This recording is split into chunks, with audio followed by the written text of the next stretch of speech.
Hi, welcome to another episode of Hot Takes. And there may be a storm on the horizon for the Labour Party. Ed Miliband seems to be out of control when it comes to his net zero policies. He's trying to fast track the overriding of planning permissions for new waves upon waves of wind farms and solar power stations so that the construction can begin within months. It would normally take years to get the planning permission through. He's trying to change the fact that locals cannot appeal, cannot take it to the High Court. He's actually going against hundreds of years of established law because he's such a zealot on the subject. The Secretary of State for Energy Security and Net Zero, what a stupid title, has commissioned a study to identify the parts of the country that offer opportunities for rapid infrastructure development, as they call it. Of course, this study comes from his own company, so he seems to have a vested interest in making this study seem reasonable. Why not? He wrote it. However, Labour MPs, particularly the backbenchers, say that the Prime Minister's loyalty to Miliband has blinded him to all the potential dangers involved in following this particular folly, this mad policy. The pushback, they say, will be immense, and it's unlikely to go through, even with the majority, because it will immediately be pushed to court cases that will tie it up for years. And they know for a fact that this will be a one-term government. Already they know this. And so they suspect that if it goes through to court cases that get delayed, these things will never happen, and they know that they're going to be out of a job. But Miliband helped Starmer become a Labour candidate back then, and Keir has never forgotten to pay his dues, and so his dues are that he allows Ed Miliband to get away with the most outrageous behaviour and the most awful abuse of power seen by any minister in many a long year. Now, studies commissioned, again, by Miliband, using his own company, found that the UK has to double the amount of energy generated by onshore wind farms by 2030 to achieve net zero targets, which are impossible. And the amount of solar energy must be tripled. But of course, that is a bullshit reason, because if they really wanted solar power tripled, they could cover towns with solar cells. But that's not what they're doing. They want to dig up prime farmland. Kills two birds with one stone. Gives them the solar power that they say they need, which they don't, but also destroys the very food generation produce of this country. That way they can control us, starve the feckers until they bow to our demands, they think.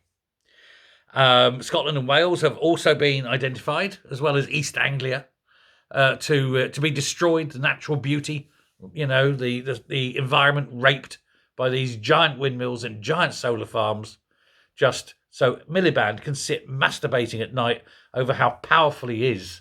Oh, look at me, bow down before me, all ye who see me. Except, of course, when the sun don't shine and the wind don't blow and everyone's sitting in darkness and freezing because there's no energy, because they're closing all the power stations that actually work, gas, coal and nuclear. And they're wholly reliant on hopeful energy, not actual energy. Now, they're talking about huge battery facilities, but we've seen, I think it was Michigan in the States, where the battery factory went up like a nuclear bomb because they're inherently dangerous.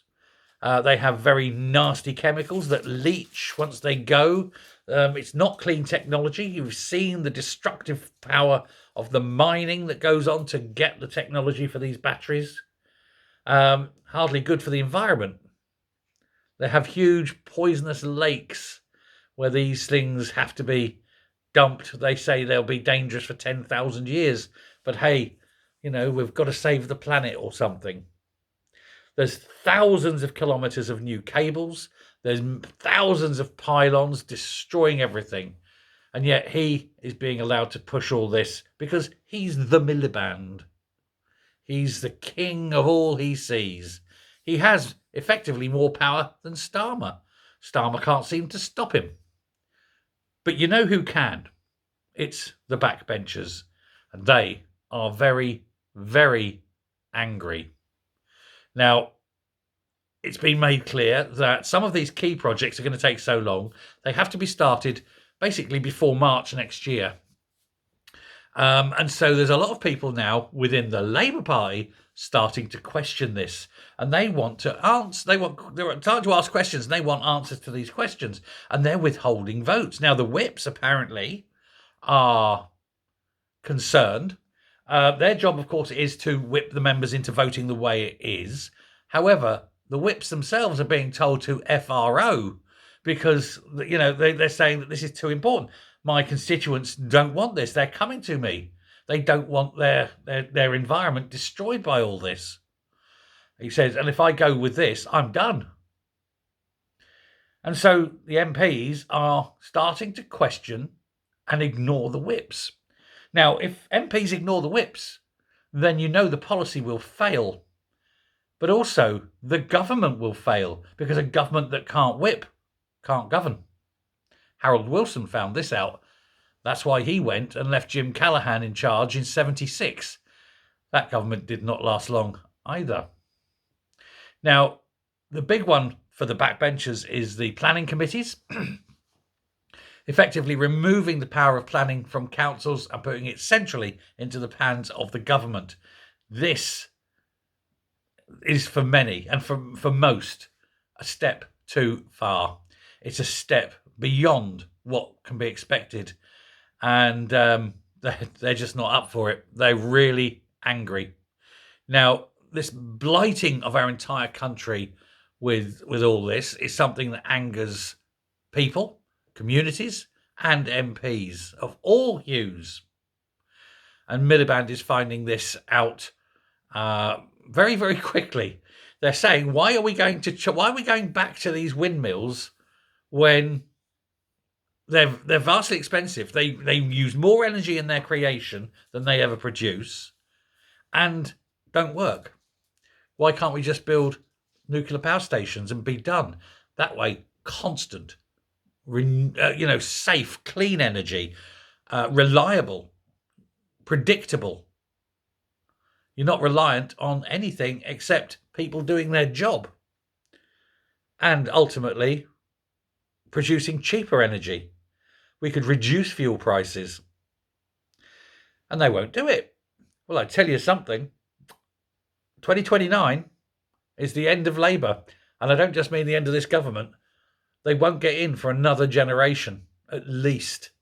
By the time they do get in, I think I will have shuffled off this mortal coil, because everyone alive will remember the winter of discontent, the power cuts, the hunger, the empty shelves, bodies piled up in the streets.